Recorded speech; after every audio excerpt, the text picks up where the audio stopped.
For the English introduction of this episode, please skip to minute 245. Ladies and Gentlemen, es ist eine der ältesten Geschichten der Welt. Sie geht zurück in die Zeit, in der wir lernten, uns Geschichten zu erzählen, und sie begann mit einem Blick.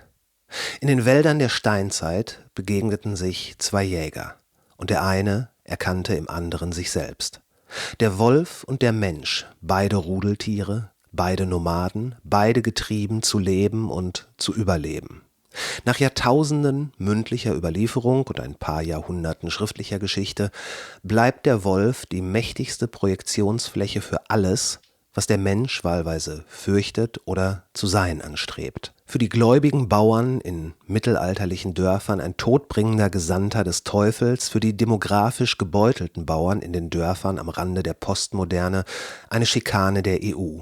Für faschistische Diktatoren wie Hitler und Mussolini ein Symbol von Stärke und Loyalität, für progressive Umweltschützer ein Symbol der Hoffnung in seiner Rückkehr. Für die Männlichkeitscoaches ein Symbol für den Alpha und für Ursula von der Leyen, der kaltblütige Mörder ihres Ponys.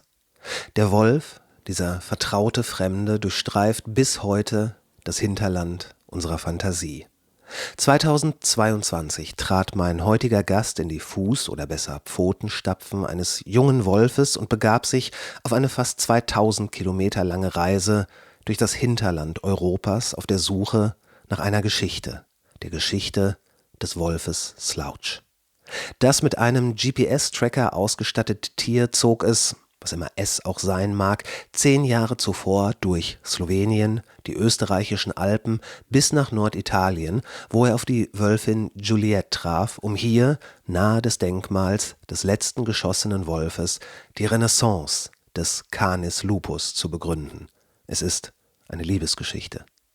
Das Buch Lone Wolf erzählt diese Liebesgeschichte, die Geschichte eines Wolfes, die Geschichte des Wolfes und die Geschichte eines ambivalenten Kontinents voller Geschichten und Geschichte, heimgesucht von den Geistern der Vergangenheit, hadernd mit den Wachstumsschmerzen der Gegenwart und zutiefst uneins über den Weg in die Zukunft. Wir alle fallen vorwärts in eine unbekannte Welt und alles, was wir uns fragen, ist, wie können wir das aufhalten? Dieser schmerzhaft wahre Satz, lose übersetzt von mir, wurde geschrieben von meinem heutigen Gast, dem Autoren und Abenteurer Adam Weymouth. Ladies and gentlemen, it is one of the oldest stories in the world. It goes back to the time when we learned to tell each other stories, and it began with a glance. In the forests of the Stone Age, two hunters met, and one recognized himself in the other. The wolf and the human, both pack animals, both nomads, both driven to live and to survive. After millennia of oral tradition and a few centuries of written history, the wolf remains the most powerful canvas for everything that humans either fear or aspire to be. For the devout peasants in medieval villages, a death-bringing messenger of the devil. For the demographically burdened farmers in the villages on the edges of postmodernity, a harassment from the EU. For fascist dictators like Hitler and Mussolini, a symbol of strength and loyalty. For progressive environmentalists, a symbol of hope in its return. For the masculinity coaches, a symbol of the alpha, and for Ursula von der Leyen, the cold-blooded killer of her pony. The wolf, the oh-so-familiar stranger, roams the hinterland of our imagination to this day. In 2022, my guest today followed in the foot, or rather paw steps, of a young wolf and embarked on an almost 2,000-kilometer journey through the hinterlands of Europe in search of a story, the story of Slouch.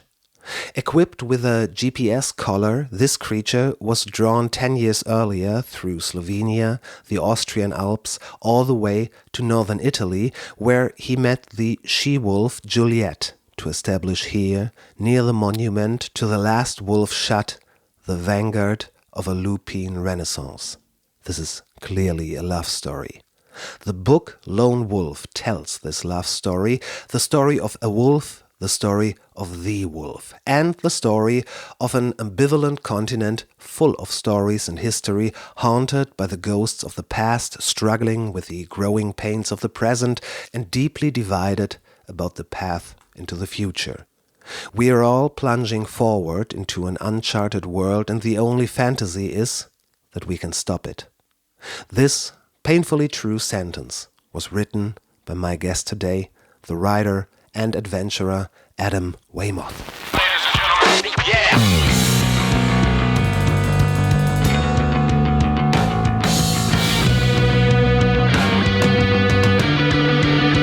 Natürliche Ausrede. If I get any closer, I'll be licking it. War das nicht ganz so schlimm oder nicht ganz so geil ist? Was wirklich drauf anlegt, könnte man Suicide by Tiger begehen. Ja, es kann schief gehen. Und das ist, weißt du, Hier werden nicht so viele Leute erschossen. 10.000 Mann, wir brauchen Pferde und Kanonen. Ich finde den Plan super. Die Welt geht zugrunde. Alles Kacke, bis nächste Woche. Adam, thank you for making the time. I'm expecting you to be very busy these days, and that is because you wrote, in my estimation, the greatest book of the year, probably the decade. So, Thank you, Chris. so right now you're in London. Is that correct, or somewhere in the UK? Yeah, near to. I live about an hour from London on the coast, a place called Ramsgate. It's about an hour on the train, but it means we get to live by the sea as well, so it's nice. This book will make you enough money to go straight into the city of London in no time, I'm sure. I'd much rather be by the sea, to be honest. Yeah, right. I mean, big cities are always nice to visit, but also, in my estimation, always nice to leave again. Especially in this heat, we always get the breeze by the sea, so it's That's I lived in London for many years, but it's nice where we are now. You also travel a hell lot. How is it for you living at home? Before we come to what home means to you, how is it? I mean, you seem so well traveled, and it seems like a natural state for you to walk around, probably alone. It's a trick. It's definitely my happiest place, or one of my happiest places is and always was. For a long time, I lived on a canal boat in London, which seemed to kind of balance. It was a home, but I could move it. But that's how I met Uli, who we're now married, and we now have 2 kids. And so home has changed its meaning. Home has become much more important for me, And I suppose that's one of the things that I learned about, the reason that I wanted to call this book that we're going to talk about Lone Wolf. We have this idea of the lone wolf being this kind of traveler that doesn't need anyone, this sort of, cowboy riding off into the sunset. And I realized on this walk, that a lone wolf is really just looking for something it hasn't found yet. It's looking for its community. It's looking for its partner. It's looking for the place to raise its children. Which doesn't detract from the walking and the importance of the walking and the journey, but I think there is another side to that. There's the importance of the return as well. So I've learned that a lot the last few years, meeting Uli and having our kids.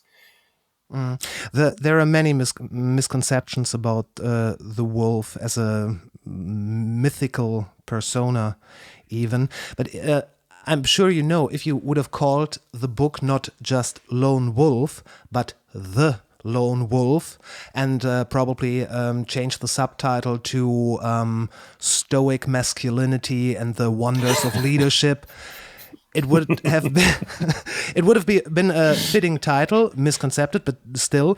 And so what? Why not making something like this? Why not exploiting the image of the wolf? Well, because the image of the wolf has been so exploited, and both ways.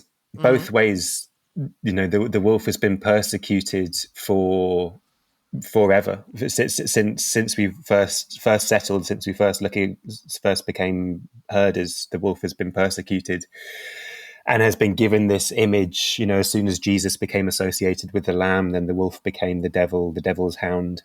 Yeah, right. And then in recent years, the wolf has been both the sort of poster boy for the kind of environmental movement and this idea that the wolf is going to, bringing back the wolf is going to sort out all our environmental problems. And also, like you say, it's become this kind of, this completely discredited now, but still very persistent idea of the alpha wolf in, for kind of motivational speakers and the far right use, loads of, in Italy and Turkey, the symbol of the wolf is this powerful far right symbol. So it was really important to me to try and not tell yet another story about the wolf, but to actually try and see the wolf for what it is. The wolf seems to be a cardboard for almost everything each side of the political spectrum wants to see in it, right? It's hard to me to think of another animal that has so much cultural baggage. Even my kids, they're 7 and 4. They already have very, not just because I've written a book about wolves, but they already have very strong ideas about how they feel about wolves, and we don't have wolves in the UK. It's hard. And everyone that I spoke to on this journey knew how they felt about wolves. And I don't think people would have the same idea about a bear or a lynx or an eagle, or not to the same really emotional degree. Probably, definitely not in Europe, but probably the lion comes close to, but is more territorial, if you know what I mean. Like the lion, king of the jungle, the whole king image, and so on and so forth. But I'm thinking the lion is, on the other hand, never depicted in such a negative way as the wolf is. No, that's probably true. I'm not that familiar with the sort of the folk tales and that around the lion, but I'm sure, I'm sure you're right that in Africa that it does have that kind of same cultural weight. But yes, the wolf is also and has been cast as this trickster, this deceiver. A lot of the fairy tales that we're all familiar with. Little Red Riding Hood, the seven little goats, and all these stories. It plays this kind of role of everything we're scared of, the 3 little pigs, and why it's been pushed into kind of playing that role when it's so. And I write a lot in the book about how the wolf actually embodies these kind of qualities that we sort of aspire to, that we see in ourselves. They're incredibly good parents. They're incredibly loyal. They're brave.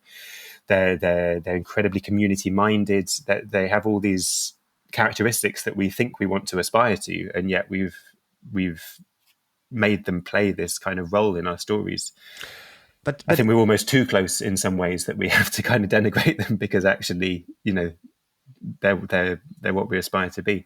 But isn't the wolf also almost all of the characteristics that we dislike about other humans? Like it's probably the whole universe of human perception, just put on one species. So one of the things that I discovered reading the book is that humans and wolves are very similar. Yeah, right. Because we both hunt prey that are larger than ourselves, and that's a very unusual thing to do in the animal world. And in order to be able to hunt prey that are bigger than yourselves, that means that you need to work together as a pack. A lion can take down an antelope, but if you're going to take down a moose, then you need to work together as a pack. And if you're going to work together as a pack, that means you start to need to have a hierarchy, and you need to division of labor, and you have all those kind of social bonds that form because you're working together as a pack. And that is the idea. The wolf was the first animal that we domesticated, and the reason that we worked so well together is we both function in very similar pack structures. So there's already that amazing kind of symbiosis between sort of how we look at the world and how we interact with each other. But it's almost too close. There was one wolf researcher said to me in Austria, he said, either you hate your brother or you love your brother. There's nothing in between. And to me, that is the story of the wolf and of the dog as well.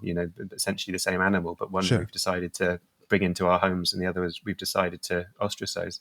Yeah, and in the book you write that the dog is practically a wolf that has never grown up. That is still remains the playfulness and not the grim power that the wolf has to has to embody due to his environment. Yeah, and that kind of deferential aspect that they have to us, that is how juvenile wolves will operate. Yeah. Like I said earlier, the idea of an alpha wolf is now broadly discredited. Really, the structure of a wolf pack is that there will be a couple. A wolf pack is essentially a family with a couple, and then their pups, and then maybe other unrelated wolves. But those juvenile wolves will be very deferential to the main couple in the pack, and that is how our dogs relate to us. They never form their own packs. They never become that sort of that top couple. As with all domesticated animals, you Sure. know that they are in that state of immaturity in a way, and that includes us. You know, and that's not necessarily a bad thing. You know, in order to live together in these sort of highly complex civilized societies, it's you know to be in a domesticated state does work. And in some ways, that kind of far right idealization of the wolf is this sense of this kind of pride. I mean, Hitler loved wolves for the idea that it kind of embodied this sort of Aryan, pre-civilized concept of what a man should be when all the civilized shackles are thrown off and we can kind of go back to our kind of natural state. So to kind of romanticize the wild in the wolf in that way is this sort of far right trope of kind of, you know, going back to this earlier idea of what a kind of godlike man should be. So I'm not against domestication. it makes it much easier to live alongside each other, but it's interesting to think about the wolf and the dog in that way. I mean, imagine all the humans that were so archaically feral, and then they all have to go on the subway in London every morning. Would have been a disaster. Exactly. We wouldn't stand for it, would we? Yeah, I mean, you can do it if you're out in the wild, out on your own. Then be naked, run free, do whatever. But this is like the. I mean, we're a culture. We are a community, for better or worse. And if you look at history, it's definitely for the better, I would say. Yeah, absolutely. And that means that you have to like tone down a little bit, be softer. Think about your brother. Think about the man next to you, or the woman for that matter. You know, we have to watch each other, and we have to watch out for each other. Mm-hmm. But I think that's why something about the wolf, and I go into the kind of werewolf myth in the book as well, which again something that I had no idea about, but the people being put to death in Austria, and I say Austria because it's the latest example, but all across Europe, kind of concurrent with the witch trials, people were being put to death for being werewolves. But there's something in that kind of popular idea of the werewolf, which I think sort of taps into that kind of wildness as well, that we could all sort of transform back into our animal selves, and that even in the people that we know and love the best, there is this kind of undercurrent of wildness, which we can kind of flip into at any moment. We have a complex array of emotions, definitely. Mm-hmm. When you were walking. And you were walking for quite some time. It was, in my estimation, also a story of the people living along the wolf's path, the villagers. Sure. And it was fascinating because you were talking to these people, and almost all of them were, in one way or another, against the wolf coming back to their area. And they were blaming politics in general, EU politics. And it was this notion of us against the world, or rather us against an elite who doesn't know about us, about our way of life, and who doesn't care about us. On the other hand, or on the same hand rather, all of those people were helping you and were giving you a hand whenever they could.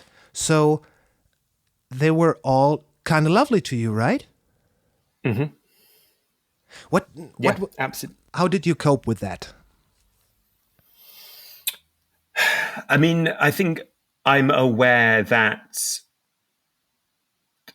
what was I, if I wasn't white if I wasn't a man in his 40s, if I didn't have a passport, if I wasn't able to pay my way.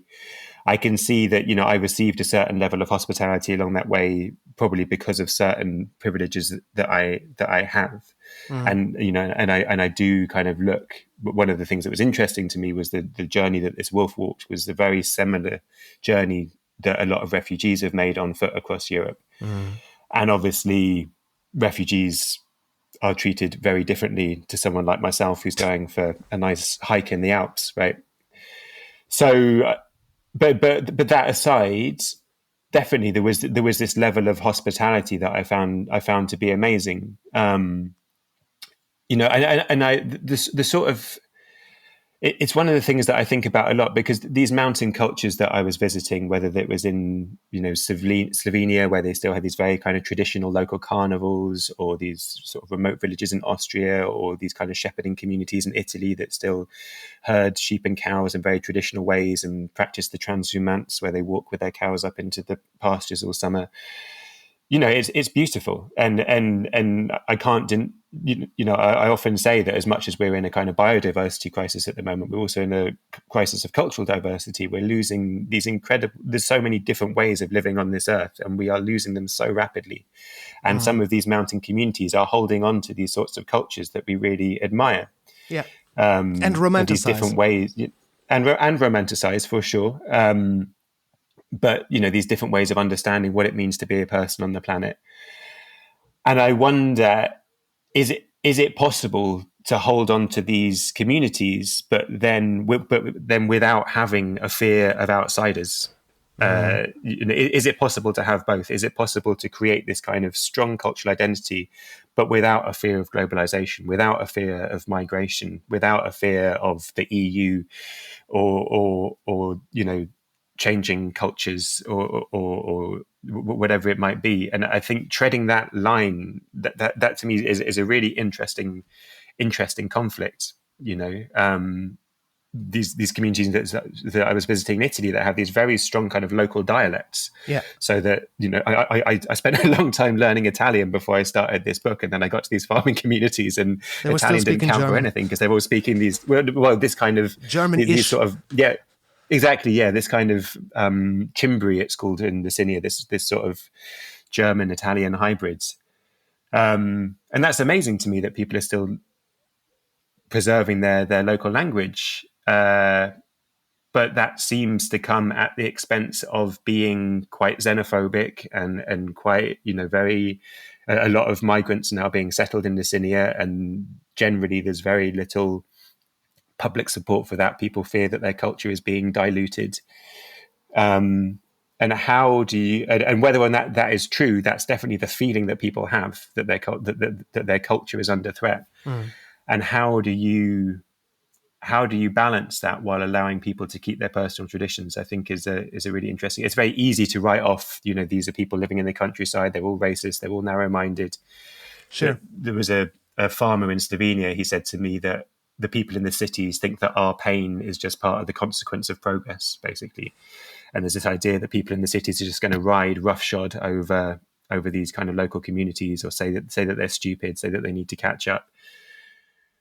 I don't know how we tread that line. While on the same hand, the people in the cities are dying to go on a vacation into the land and experience the whole thing, or rather portrait it, shooting photos for Instagram and whatever. So they, on the one hand, the city slickers, they look forward to going abroad, remote places, into the wilderness and small villages, and when the nonna is making the pasta and everything is so traditional and so nice.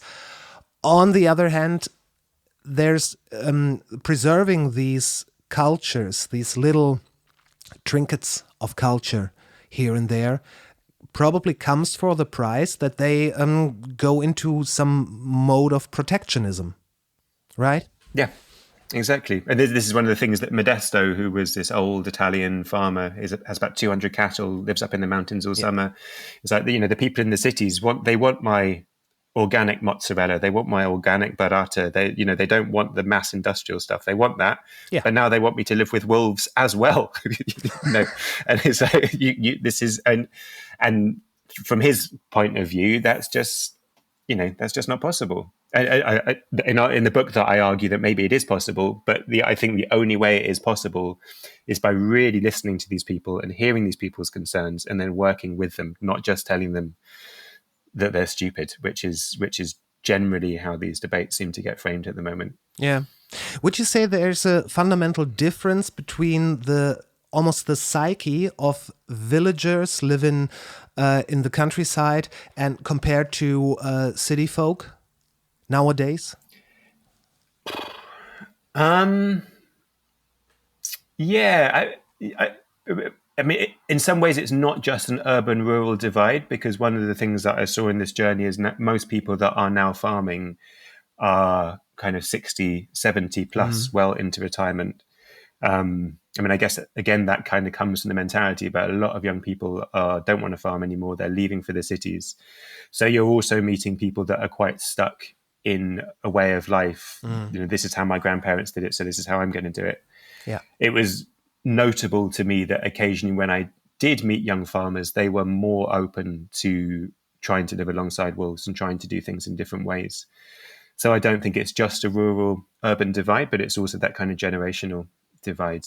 Yeah, it all comes together in this day and age. We also have the climate change that wreaks havoc on these communities, and we have this political uprising of the right in the EU, and this is especially why I think this book is why I would really describe it as the great European book right now, because you were not there to lecture those people, but rather to listen.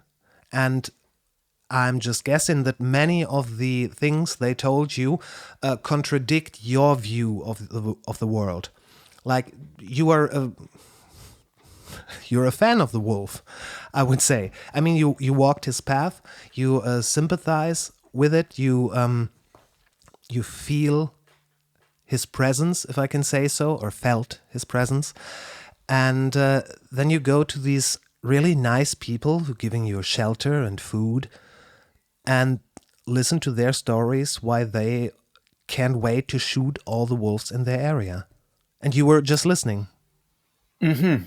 Yeah, and I tried to present myself, as you say, as kind of being completely impartial. And Stanley said to me at one point, who was this Slovenian horse breeder, he said, "But don't you think just by doing this walk, you're going to make more people like this wolf?" Which I could not deny. That in some ways I was there as kind of being pro-wolf, But one of the things that I came to understand, I suppose, to kind of come on to talk about the politics a bit, it's a very short distance from having a problem with the wolf to having a problem with the European Union, because it's, there are different reasons that the wolf is doing so well now, but one of the main ones is that the European Union over the past 35 years or so has put in much better protections for them.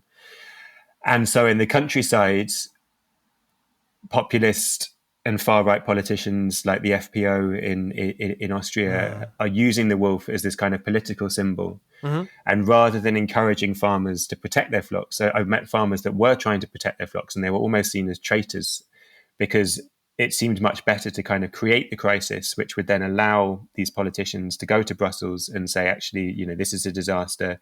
You are against the people, the true people of the land, the kind of the farmers, the heart of the nation, all these ideas.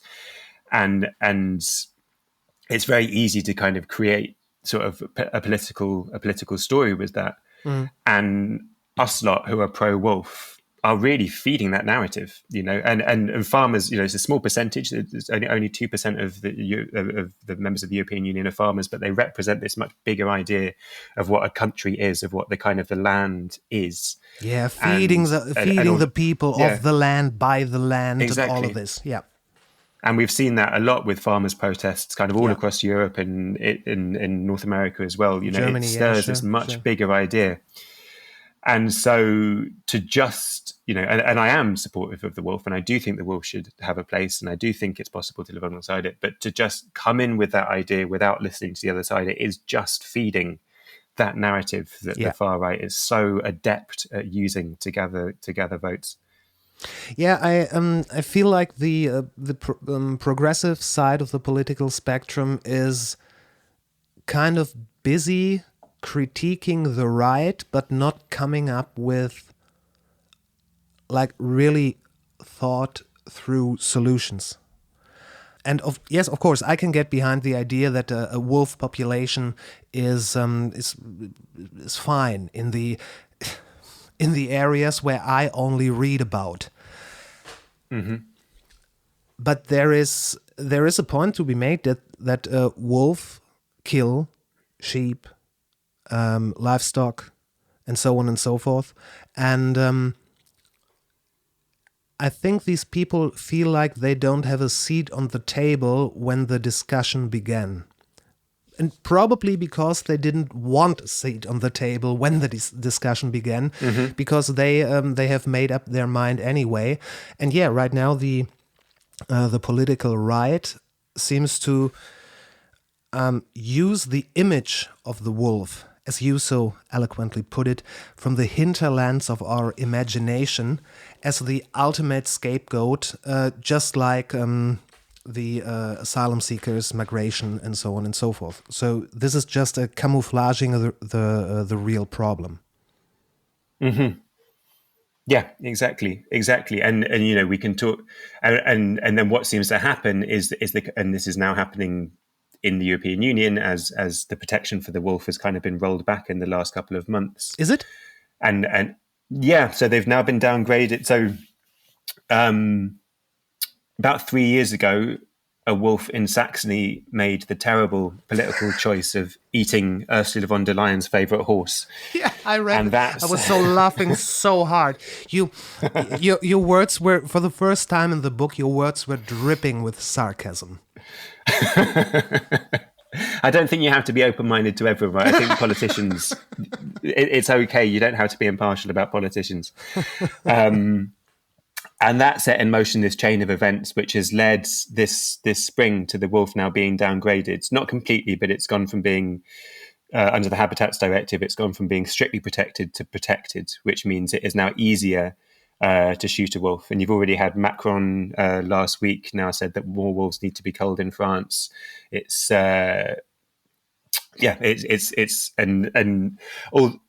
I'm not completely against that, and I definitely spoke to biologists that said, to me, in some ways, it's the impotence that the farmers feel of not being able to do anything that's almost the most dangerous part. Yeah, right. And I've spoken to biologists that that do believe it should be easier to shoot wolves in certain circumstances. The danger is that once you kind of give a little bit, then it becomes so much easier to downgrade other animals, to say we need to downgrade them further. There's a kind of a hole now that can be enlarged. And the reason I bring that up is because I think we see that a lot in politics. We're seeing the same with UK politics at the moment, that rather than the progressive side kind of making a good case, what they're trying to do is continually catch up with the far right. It will never be good enough. The far right can always say, well, you're ineffective, you haven't done enough, you haven't stopped enough boats reaching the UK. However hard Labour try and stop migrants reaching the UK, it's never enough for the far right to accept.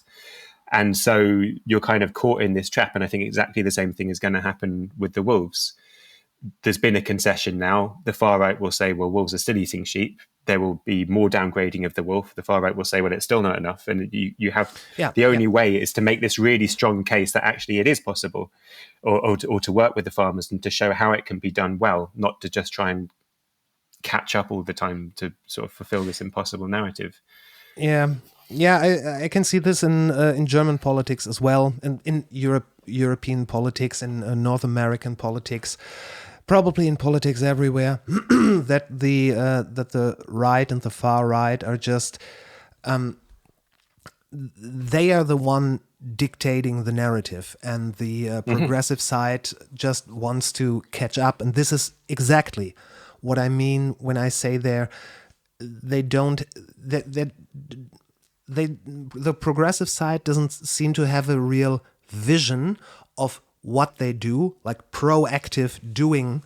They seem very reactive, which is something that traditionally the right was doing, and now the script has flipped, and no good will come from that, in my estimation. There's this couple that I spent time with at the end of the book, Mattia and Sophia, who are this young shepherding couple in Leyens. Yeah. And to me, they were really modelling this other way of doing things. You know, that they're a young, that they used to have other jobs. Mattia used to be a war photographer. Sophia used to work in diplomatic embassies. Mm-hmm. They've now kind of turned to shepherding. They live up in the mountains all summer. They walk with their sheep and goats up into the mountains. They have these guardian dogs which look after their flocks. They live alongside their sheep. They put an electric fence up every night. They're out with them every day. Sophia was pregnant the last time I was there. You know, they were just about to have their first kids. And they're you know, they're not pro wolf in the sense. I mean, they are pro wolf. The wolf makes their lives much harder. They're not, you know, they're not friendly with the wolf, but they understand the wolf's importance in the ecosystem. They understand that currently Leyens' ecosystem is incredibly degraded. You know, with a lack of trees, with a lack of wildlife, and the wolf needs to be there to kind of restore this ecosystem. Mm-hmm. And they're showing that which he does, like you, as you laid out in the book. Mm-hmm. And they're showing it can be done, and they're showing to do that is good for the farmers. It's good to bring in more tourists. It is good for everyone, and it's that sort of progressive vision that I think needs to be understood. Mm. What I took away, apart from many, many other things, that wolves, or the returning of wolves, means change. And this change means more work in general. You have to leave your old ways and get to work probably harder, which is probably hard for people who already have not an easy life, such as many folks in the cities. So I see in the whole book and in the way of the wolf a very fitting analogy to this transitional age where we are. And the funny thing is that it also plays into nostalgia, because the wolf makes a return. It's not an entirely new thing, but in fact a very, very, very old thing. Like our old enemy comes back. But now we have the ability to see it not just as the enemy. Yeah, I think you're right. I think change to me seemed to be the sort of abiding narrative. Yeah, right. And the whole way through the book, I was, you know, thinking to begin with, I was thinking, oh, you know, these farmers, they just need to accept that change is happening. You know, the world is changing. The wolf is coming back. People from other countries are coming to live in these mountain communities. But the year that I did the walk, it was the hottest summer that had ever been recorded in Europe. It was this year of abject drought. And there was this moment, I don't know if you remember, but the Marmolada glacier collapse that happened, I believe it was 2 summers ago now. And my walk took me past the glacier about 6 days after the collapse had happened. There was about a dozen people were killed. And, you know, and most of my work over the last 10, 15 years has been about climate change. And I realized that I am also profoundly terrified of change. You know, we all are. Like, we're all moving into this unknown world. And I realized that I have no idea how to understand this change that is happening any more than anyone else. It made me understand how destabilized and scared of the future these farmers are feeling, because I think we're all seeing the potential of our world being upended at the moment. Yes, but I would like to establish a more positive outlook towards the changing of the world. I mean, The age of explorers is gone. There are no more white places on the maps. We have GPS'd everything. We know everything. The world is in our pocket. We can see, Google Earth. We can see into every village in Africa and so on and so forth. There's nothing new. Nothing new to find. And also, this is kind of nostalgic. Remember when this was more like last century, like this thinking, okay, there's nothing more to explore because everything has been done. So far, so good. But now we have the change that is coming is probably more within us, that we have to accept the borders of the world, and if we can make them disappear, what will happen then? If we just wander the world, talk to people, and learn to get along with the changing rules. Like the field in which we play is still the same, but the rules will change. And this is not so far off what probably people felt when they, colonized North America. They did not know what's laying ahead of them. So a little bit more positive will to explore. You know what I mean? Does this make sense? Yeah, it does. I suppose we live at a time when those rules seem very much up for grabs. Yeah. That this kind of post 1948 international order is changing, but I suppose one thing that I took away from the wolf's journey, I was reluctant to sort of use the wolf as this kind of symbol of hope, because clearly and this is the new way that the wolf is being framed, that once it was the hound of the devil, now it's this icon, the wolf is coming back, the world is healing, and clearly it isn't. We're in the middle of a climate crisis, of a biodiversity crisis. The return of the wolf does not mean that everything's going to be fine. But from the wolf's perspective, it's an incredibly hopeful time, right? How could wolves have expected this? So they were almost pushed to extinction. And they are now, there is this incredible resurgence. And to follow this wolf's path across Europe was just to get this sense of the desire for this kind of refusal for life to be contained, and this desire for life to thrive. And the fact that this wolf did this incredible journey and bumped into another wolf who was on her own incredible journey, and they have repopulated these mountains, there is something in the setting out, I suppose, without knowing where we're going to end. No one, I feel in this moment, no one knows where we're going, but there's something about that positive vision and the setting out is, and I don't necessarily just even use that as a metaphor, because for the wolves that, this is this incredibly positive, hopeful time for them. And probably it should be a metaphor, because there is something really poetic about it. And you wrote so delightful about the changing of the landscape the more you move on, and always reflect on if the wolf has looked back on the glaciers or the mountains, and he probably did not look back, because his way was forward. And there's so much.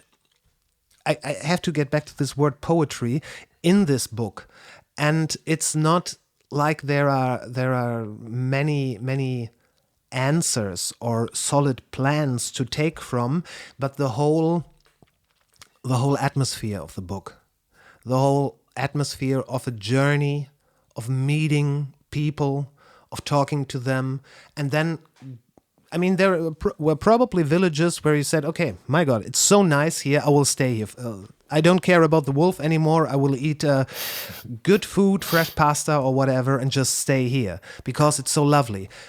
But no, because the wolf wouldn't wouldn't have had it that way. He moved on, so it was your turn to move on. So you had a task to live up to.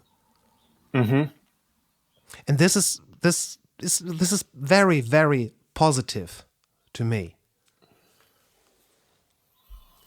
Yeah, I mean, I agree that to me the wolf's journey was, I think, yeah, writing a book, doing a journey is kind of is answering a question in a way, is trying to find this sort of poetic way into answering a question. So the scientists would get so annoyed with me because scientists don't think like this at all, and I'd be like, well, like clearly this is a love story, clearly this, how can it not be a love story, which would make scientists the wolf biologists that I was working with kind of very uncomfortable to sort of see it in those terms when to them it's kind of it's cold hard data, but I could not but fail to see it like that, and there was something about kind of walking in Strauss's the wolf Strauss's path, which was kind of a sort of a mad concept in a way, and impossible. It was impossible to kind of follow his journey properly step by step, and it was of course. I walked a line of best fit, but there was a sense in the kind let's use the word poetry in the kind of poetry of doing it, that was this way in to try and penetrate these sort of slippery ideas that are quite hard to pin down. But this felt like a way of interrogating some of those ideas that we're all thinking about right now. And this is probably the best way, because I'm looking at my bookshelf. There are a couple of scientific books, and they are phenomenal. They give answers, concrete answers. But if we learned anything about the last years, that concrete data and precise answers do not reach the people in the way that it should, because many questions that are still out there in the open, in my estimation, already have been answered. We have the data. In Germany, we are talking about migration, and on the same hand, we're talking about we don't have enough people that keep the economy going. So it's not hard, We need people, and there are people. The data is there. It's out in the open. Everyone can reach it. Everything is on our fingertips. We have the internet. We can interconnect with people, no problem. But it obviously doesn't work that way. So a poetic attempt, even if you leave the scientific path of keeping the wolf the animal that it is and making it a little bit more human, giving it characteristics, probably this is the way. Probably it's scientific poetry that we need. Mm-hmm. Yeah, and the word scientific, I think, is key there as well. And that's why both my books, I have spent a lot of time with scientists. I really enjoy spending time with scientists because I feel like they ground me. We are obviously creatures that are moved by story, but we're also seeing at the moment that and I mean, another word for stories is fake news, right? Like we're seeing that we can kind of believe anything if it doesn't have the kind of scientific underpinnings. We need both. Yeah. But there's a line that I write in the book, that I set out thinking that my kind of preoccupation was to kind of strip away the story and to kind of show the wolf for what it is, which is a wolf. But then I realized that actually, if we take away all the stories about wolves, will we even be interested in wolves anymore? Exactly. I think we need to feel that connection. We need that story as well. And so much as obviously, and this book is underpinned by science. The whole story is underpinned by science. The very fact that we have this data comes from the science. Yeah. But that needs to be translated in a way that moves people. Yeah. And there, I wrote some, 1/2 questions. What is a wolf versus what is the wolf?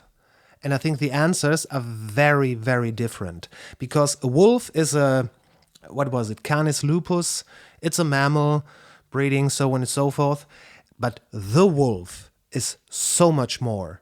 And this is like we established at the beginning of our conversation, that the wolf is the depiction of, probably everything you want it to be. The protector, the fighter, the lone alpha, whatever. the enemy, the nightmare to children, and definitely the nightmare to livestock.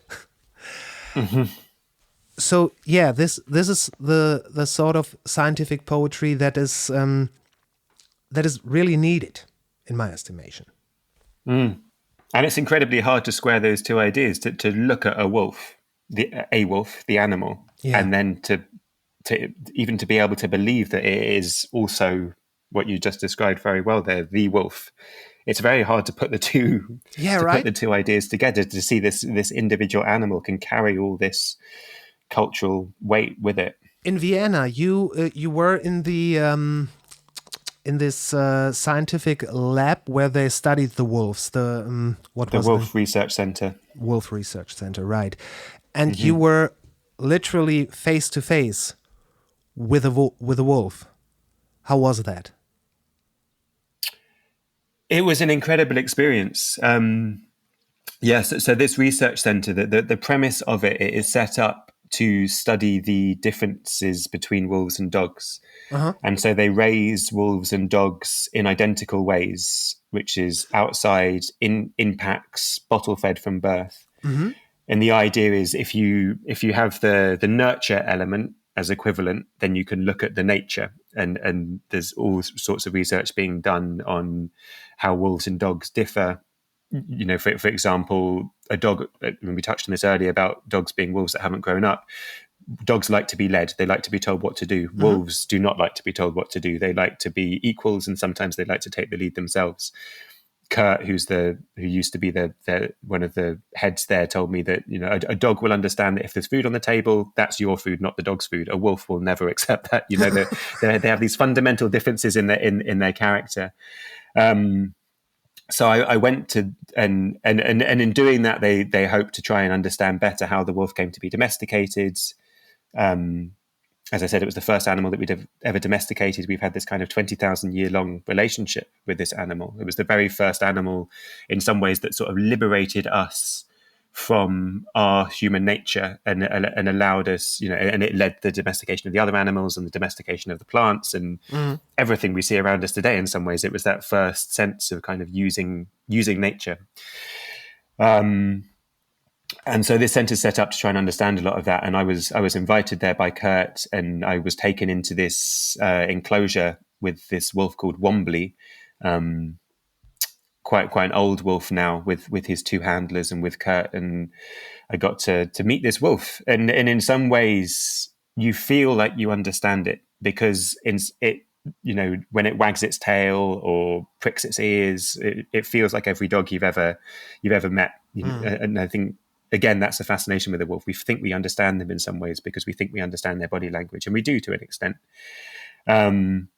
But there was something else in it as well, this kind of other presence that I just hadn't experienced before, you know, because it is a wild animal.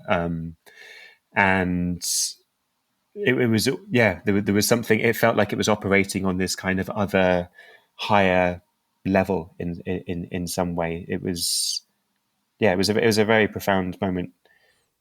Did you, when you went in there, did you come out changed? Especially in the face of the journey of a wolf that you were undertaking? I don't know if I'd say.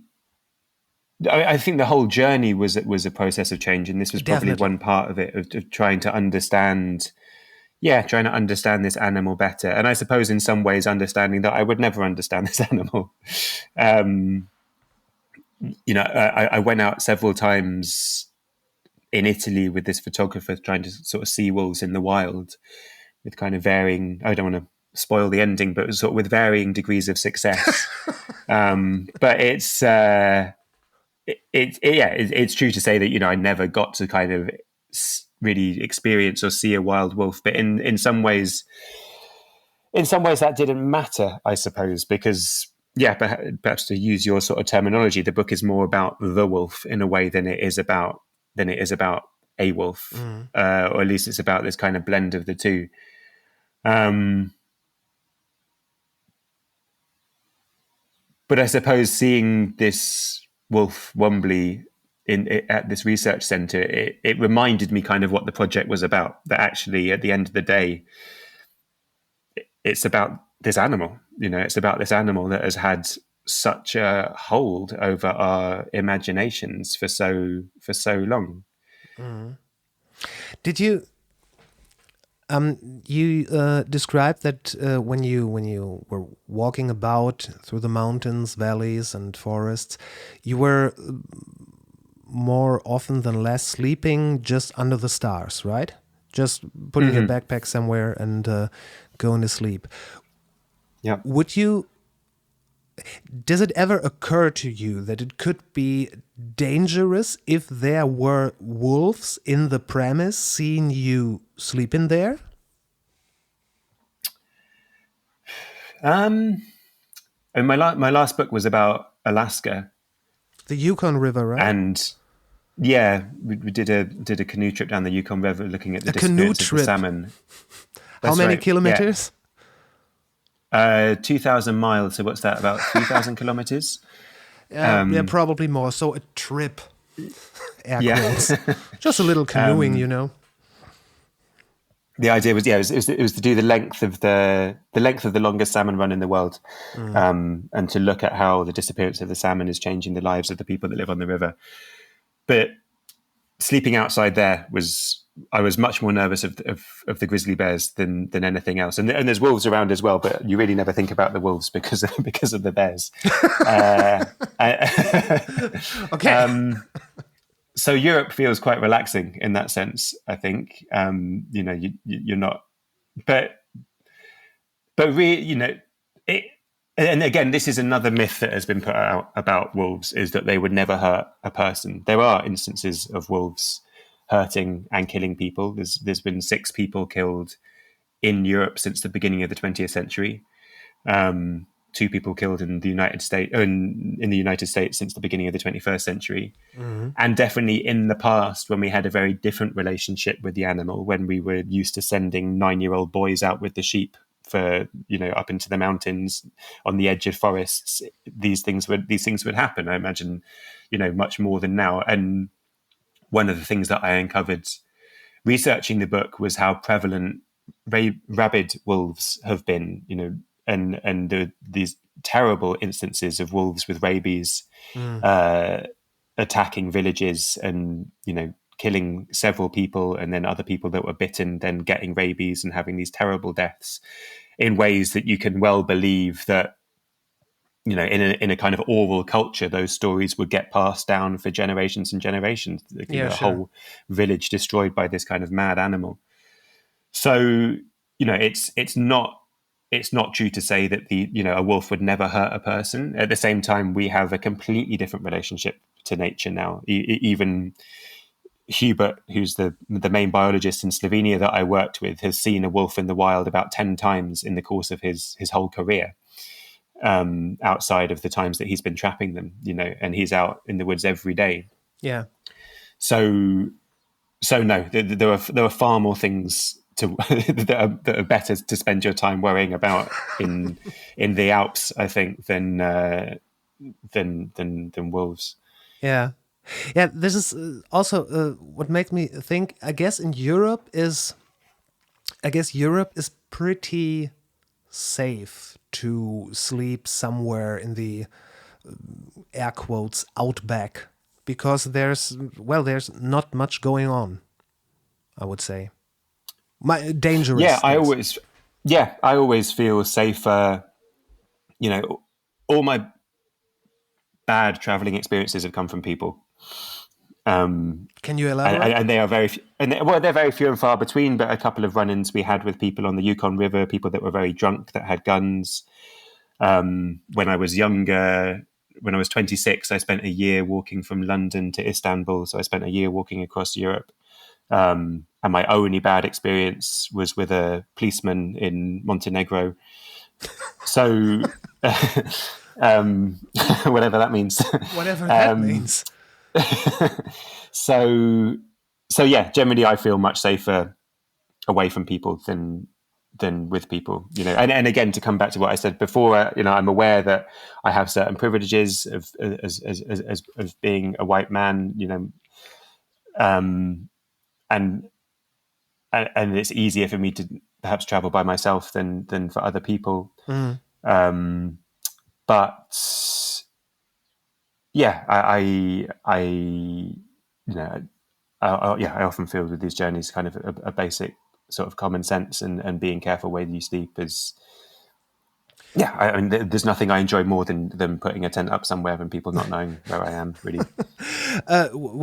Because you just mentioned it, you were walking from London to Istanbul. Yeah. I've been to London a couple of times, 3-4 times. I've been to Istanbul for probably also 3-4 times. It's quite a distance. So the questions that comes up is why? Why from London to Istanbul? Why those places? Well, I mean, in terms of sort of encompassing, you know, obviously Istanbul is the divide between Europe and Asia, so it felt like an appropriate place to stop. I've been thinking about it recently. There were certain books that I read as a teenager by writers like Satish Kumar, who walked from Delhi to London, by Laurie Lee, who walked across Spain, Bruce Chatwin, who wrote a lot about restlessness and walking. I think Chatwin, all my work. Excuse me, Chatwin was the one with a walkabout, the what was it? The Dreamers Trail in Australia, right? Yeah, the songlines it's called in English. Songlines, right? Yeah. Oh, that's a book I have to read again. Yeah, and about half that book is his kind of notebooks about the sort of fundamental restlessness of the human spirit, I suppose. Yeah. And I realise it's taken me quite a long time to realise that actually I think all my work in some ways has been about that restlessness, that interest in what it is to kind of be on those writers. I was much more interested in them from the perspective really of being on the journey than the specific places where they were. It was that daily movement that I was drawn to. Yeah. And the I think that's the same reason that I was, exercise also. Yeah, what is it to be on a journey? What is it to kind of inhabit the journey for a long period of time where that is kind of becomes your daily life? And I think why I was drawn to write about the salmon or to write about this wolf or another work that I've done about migration. Just excuses to move. Well, and an interest what it was for the animal to be on the move as well. You know, these sort of migratory species, whether that's human or non-human, what it is to inhabit that sort of world. That seems to be and I don't know exactly why that's what I'm drawn to, or why I was drawn to walk to Istanbul, but there's something in that question. And in some ways, I think there are parallels with writing there as well. I think writing is this sort of restlessness. It is this kind of pursuit of a question, and this kind of constant deferral of the answer that you're kind of writing your way into a question. Yeah. So yeah, I don't quite know how to explain it, but that's just always been my fascination, I think. I've never undertaken such endeavor like walking for so many days. I think the longest that I have was 2 or 3 days. It was in Corsica when we were traveling around. But I think I can see when you're walking, even if you're walking for several hours and then coming into a village, like you see the landscape shifting from feral to rural to civilized, air quotes. It's hard to put into words, but it's kind of fascinating. It feels. I really don't want to use the word spiritual, but it has something to it that I can't put my finger on right now. I can see that. What was it like to arrive in Istanbul? Because Istanbul is a very vast city, enormously. Have you traveled into the heart of Istanbul, like Bosporus, Hagia Sophia, and so on?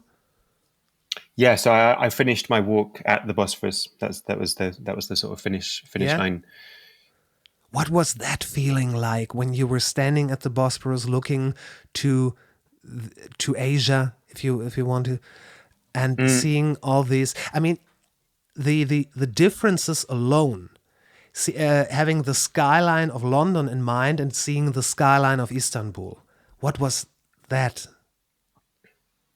When I was worried it was going to be a huge anticlimax, after sort of walking for a year. And when I got to the banks of the Bosphorus, there was this small bunch of guys who were fishermen on a bench drinking. And they asked me what I was doing because I had my big rucksack, and I told them, and they were like, the best way to see Istanbul is from the river. So they took me down to their boat and they took me out onto the river, and we spent a night drinking rakia and sitting on their boat in the Bosphorus. Glorious. And to me, what was so amazing about that to me was I felt like the whole way through that journey, and this is sort of what I mean about kind of being on a journey, you sort of inhabit this other way of being in the world, I think, in a way that I felt that experience would never have happened had I gone to Istanbul as a tourist. I don't think I would have met those people. It was almost like, it was kind of like the closing of that space, and after that I went and stayed in a hostel for a couple of weeks, and I did the kind of touristy things in Istanbul, and then I went home.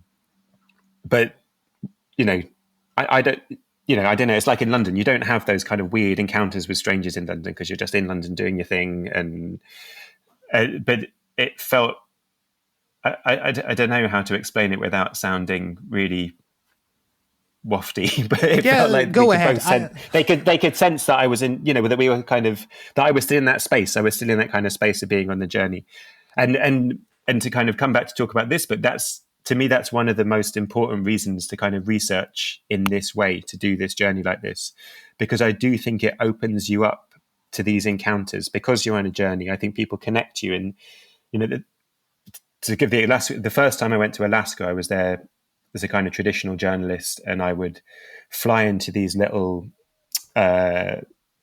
indigenous villages, and it was incredibly hard to get people to open up to me and to talk, and there was a lot of distrust about why I was there, and I found it quite intimidating. But to do the canoe trip, people connected to me and Ursula, my wife, who came with me, in a completely different way, because they understood that we were sort of inhabiting their world, and they were interested about the person. Had I met their cousin in the last village, and they told me someone to go and meet in the next village, and it just opens up this space, I think, where you meet people in a different way. I think everyone's had experiences like that when you're on a journey, and the ways that you connect with people in a different way. And to me, it's a really interesting way to research, because you get to meet all sorts of people that you couldn't possibly plan to meet. And you end up in this space where you're very open with each other. And there is that kind of currency of hospitality as well. I mean, I'm always very open with people that I'm writing a book. It's not a kind of devious thing. I always tell them, I'm writing a book. They might end up in a book. But even with that, I think, I just think you meet people in a different way. That I couldn't have done. If I'd driven Slouch's route or something, if I'd driven across Europe, and planned to go and meet these people on the way, it just would have been a very different book, I think. Yeah, I guess, because then every encounter is is just a date. We have a date then and there, and how can I say? Meeting people by accident and without having a solid plan or something in mind or anything. Just, I mean, if at all, you will probably just walk on and sleep somewhere in the woods. It's this. I think I know this. This is the unexpected stranger, kind of relying on the kindness of strangers. Mm-hmm. This is to give one example, in Austria, in a small village in Austria, and it was that kind of time. It was sort of very late in the evening. Well, kind of dusk time, and I wasn't sure where I was going to sleep. And I was walking down this road, and there was this family standing outside their house who kind of called me over and asked me what I was doing. And it's three generations of this family. There was this little boy who seemed quite scared of me, and then the grandparents who couldn't speak English, and I don't speak German. And the daughter was able to translate, and she said, my father wants to ask what you're doing. And I said, and he said, do you want to come in for a meal? And then do you want to spend the night? And so they made me up a bed on the balcony, and I stayed there. And then in the morning, he got out these huge posters that he collected. He'd collected all these posters of kind of childhood fairy tales, basically. And he had these posters of Little Red Riding Hood and the Three Little Pigs, and he'd got them all out in the morning to show me. And I was just this like, really you happened. Make this up. You didn't make this up. No, because you can't make that up. That would be that would be so unbelievable to make up. You're right. And not only is this guy does not he collect posters of fairy tales about wolves, about the Little Red Riding Hood is the story of the grandmother and the little kid that's scared. And here I have a grandmother who's invited me into her house.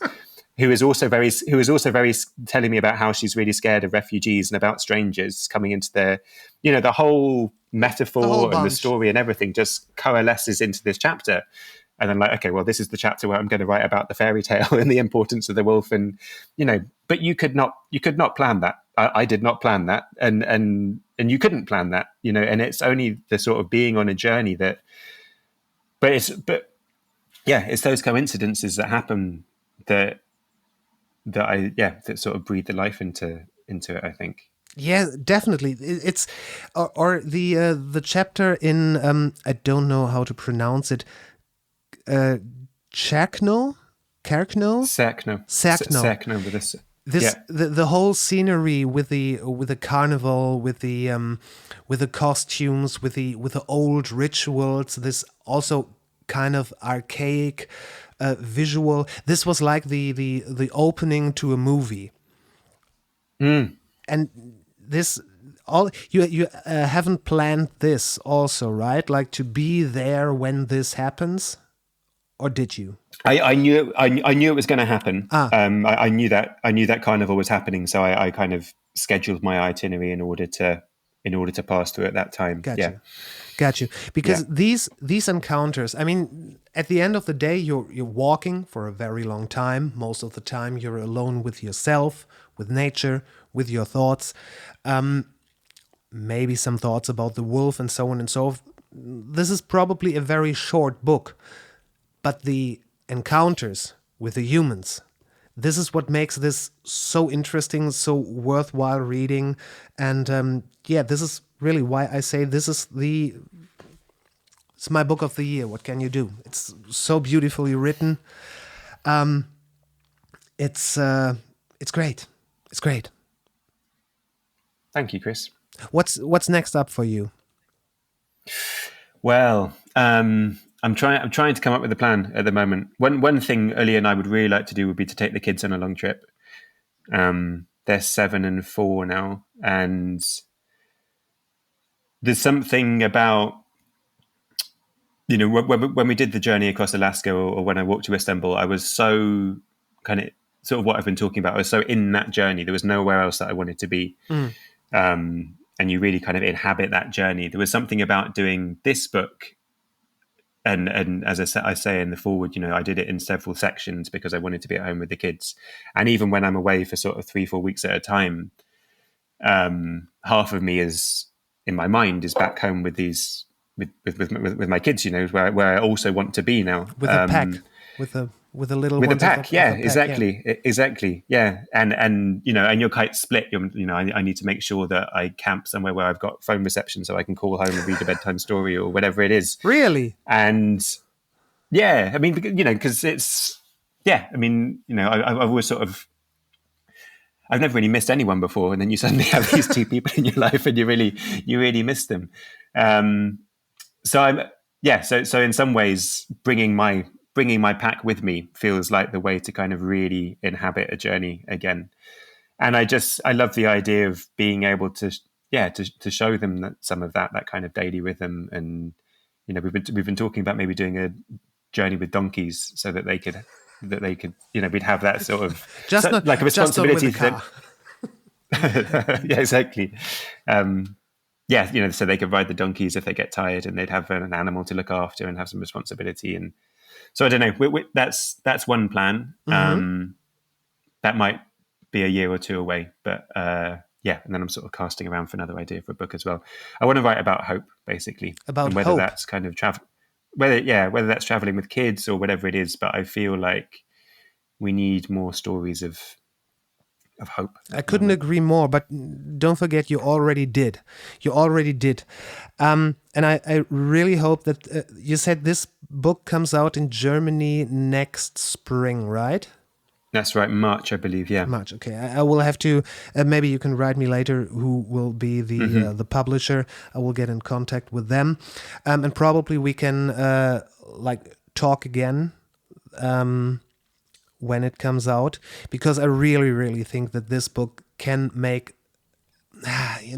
it's so corny to say this book can make a change, but it can make a change inside of people, because it's about listening, it's about being present in the present, and the embodiment of the wolf that is also everything, and from the good to the bad, just like the people. It's a perfect analogy. Books should be written about this book. Thank you. I mean, I'd be so happy to come on again. I've really enjoyed this chat. It's so nice to be asked questions that kind of make me think about it, and I'd be very happy to do it again. Have a great day. Thanks again, and until next time.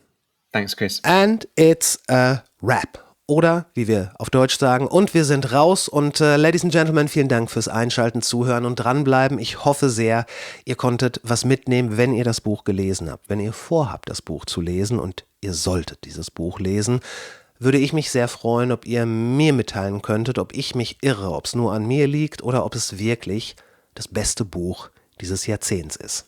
Die Kontakte findet ihr in den Shownotes. Bitte vergesst nicht, Natürliche Ausrede in der Podcast-App eurer Wahl zu abonnieren, euren Freunden zu empfehlen und PayPal-Support, Steady-Support oder Banküberweisung ist gerne genommen. Vielen Dank dafür.